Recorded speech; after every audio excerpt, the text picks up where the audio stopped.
আমাদের প্রত্যেকটা মানুষের জীবনের বেস্ট সময় হচ্ছে স্টুডেন্ট লাইফ। তখন দেশের ঐতিহ্য সংস্কৃতি সবকিছুই মনে গাঁথা থাকে, আর আমরা এই ঐতিহ্য সংস্কৃতির সাথে মিশে গিয়ে মন খুলে আনন্দও করি। তো hello everyone, welcome to my Bonya's cooking diary. ইহা একটা 16ই ডিসেম্বরের ভিডিও। আপনাদের সাথে 16ই ডিসেম্বর শেয়ার করতে গিয়ে আজকে আমাদের 19 ডিসেম্বর। তাইলে ভাবেন আমি কি কায়দার অলস। আমার গল্প তো আমি প্রতিদিনই শোনাই, আগে চলেন আপনাদের মেলার থেকে ঘুরাই আনি। যারা দেশের সংস্কৃতি ঐতিহ্য থেকে অনেক দূরে সরে গেছেন তাদের জন্য আজকের ভিডিওটা। চলেন আজকে এই ভিডিওর মাধ্যমেই আপনাদের বিজয় মেলা থেকে ঘুরিয়ে আনি। গেট দিয়ে ঢুকতে না ঢুকতেই আমাদের দেশের প্রধান ঐতিহ্যর একটা রাস্তার দুপাশে এই ফুচকা চটপটি ঝালমুড়ি আমাদের বাঙালির আবেগ। এই বিজয় মেলা হয়েছিল হবিগঞ্জ জেলা প্রশাসন কার্যালয়ের মাঠে। তো এটা হচ্ছে মেলায় ঢুকার সেকেন্ড গেট। আমাদের বাঙালির কাছে মেলাও একটা আবেগ।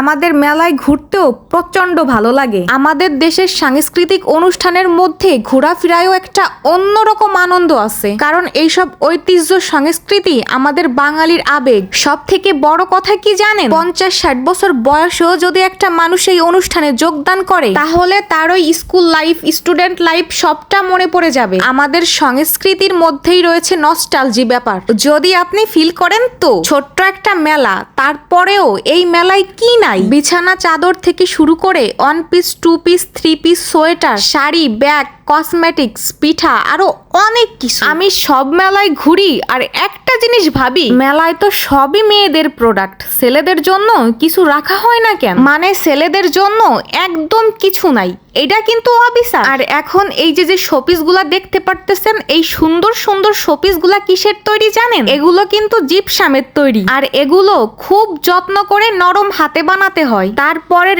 এই স্টলটা ছিল লেডিস ব্যাগের, আর এই স্টলটাই ছিল হাতের কাজের জিনিস, যেমন হাতে বানানো চুড়ি, কুশি কাটার, উলের সোয়েটার। হাতে বানানো এই জিনিসগুলার ইদানিং কিন্তু অনেক পরিমাণ ডিমান্ড। বিশেষ করে চুড়িগুলো দেখলেই মনে হয় সবগুলো নিয়ে ফেলি। আর এটা ছিল 3 পিসের। এখানে ছিল নকশি কাঁথার থেকে শুরু করে নকশি 3 পিস, এমনকি নকশি শাড়িও। হাতের কাজের স্পর্শে কিন্তু অন্যরকম একটা সৌন্দর্য আছে। হাতের কাজের কিছু যদি আপনি প্রবাসে গিয়েও ইউজ করেন তাও একটা বাঙালি বাঙালি গন্ধ পাবেন। পার্সোনালি আমার কাছে হাতের কাজের কাঁথা, শাড়ি, 3 পিস সবকিছুই অনেক বেশি ভালো লাগে। তারপরে চলে আসলাম পরের স্টলে। এই স্টলে ছিল বেকিং আইটেম। খাবারের স্টলে পরেই আসি, বাকি স্টল ঘুরে। এই কর্নারটা ছিল বাচ্চাদের জন্য। এই স্টলের এই মুখোশগুলো দেখে আমাদের ছোটবেলার কথা মনে পড়ে, তাই না? এই মুখোশ পরে মানুষকে কতই না ভয় দেখাইছি। আসলে ওই শৈশব মনে পড়লে ঠোঁটের কোণে কোত্থেকে যেন হাসি চলে আসে। আমাদের সবার শৈশব খুবই সুন্দর, তাই না? মনে পড়লেই মনে হয় কেন বড় হলাম,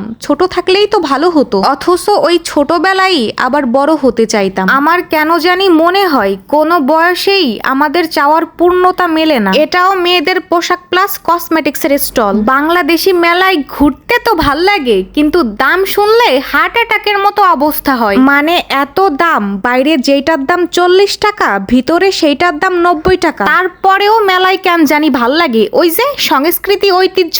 এই জন্যই হয়তো বিজয় মেলা, বৈশাখী মেলা, বিভিন্ন মেলা বাঙালির ঐতিহ্য। এবার চলে আসলাম পরের স্টলে। এই স্টল থেকে সবগুলো স্টলই খাবারের। এই খাবারের স্টলে ছিল আচার, আমসত্ত্ব, চিকেন কাটলেট, মুখ পাকন, পাটিসাপটা, আরো অন্যান্য অনেক কিছু। বিশেষ করে বেকিং ছিল প্রধান আইটেম। প্রত্যেকটা খাবারের স্টলে বেকিং আইটেম ছিলই। খাবারের স্টলের মাঝে একটা ইউনিক স্টল পেয়ে গেলাম। এখানে ছিল কাঠের কিছু শোপিস আর অলমেট, দেখতে মাশাআল্লাহ অনেক সুন্দর। তারপরে চলে আসলাম পরের স্টলে। এখানে ছিল বিভিন্ন ধরনের পিঠা। শীতকাল আর পিঠাপুলির স্টল থাকবে না, এটা কি করে হয়? এই স্টলগুলোতে বিভিন্ন এলাকার জনপ্রিয় অনেক প্রকার পিঠা ছিল, যেমন পাকন, পুলি, পাটিসাপটা, ভাজা পিঠা, আরো নাম না জানা অনেক ধরনের পিঠা। পাশাপাশি নারকেল নাড়ু, তিলের নাড়ু, খইয়ের মোয়া, মুড়ির মোয়াও ছিল। আরো অনেক অনেক খাবার আইটেম ছিল যা আজকেই আমি মেলায় প্রথম দেখছি। এই যে যেমন বাদামের ঘি চমচম, নরমাল ঘি চমচম। আর এই পাশটা ছিল সাংস্কৃতিক অনুষ্ঠানের জন্য। সন্ধ্যা থেকেই আমাদের দেশীয় ঐতিহ্য নিয়ে এখানে সাংস্কৃতিক অনুষ্ঠান হবে। সবশেষে আমি এই গাছটা দেখতেছিলাম, গাছে একটাও পাতা নেই, সাথে ডালগুলো একদম শুকনো মরমরা। আমাদের আঞ্চলিক ভাষায় এই গাছটাকে কড়াই গাছ বলে। আমার সাথে মেলায় ঘুরে আপনাদের কেমন লাগলো অবশ্যই কমেন্টে জানাবেন। আজকে এই পর্যন্তই, ভালো থাকবেন সবাই, টাটা।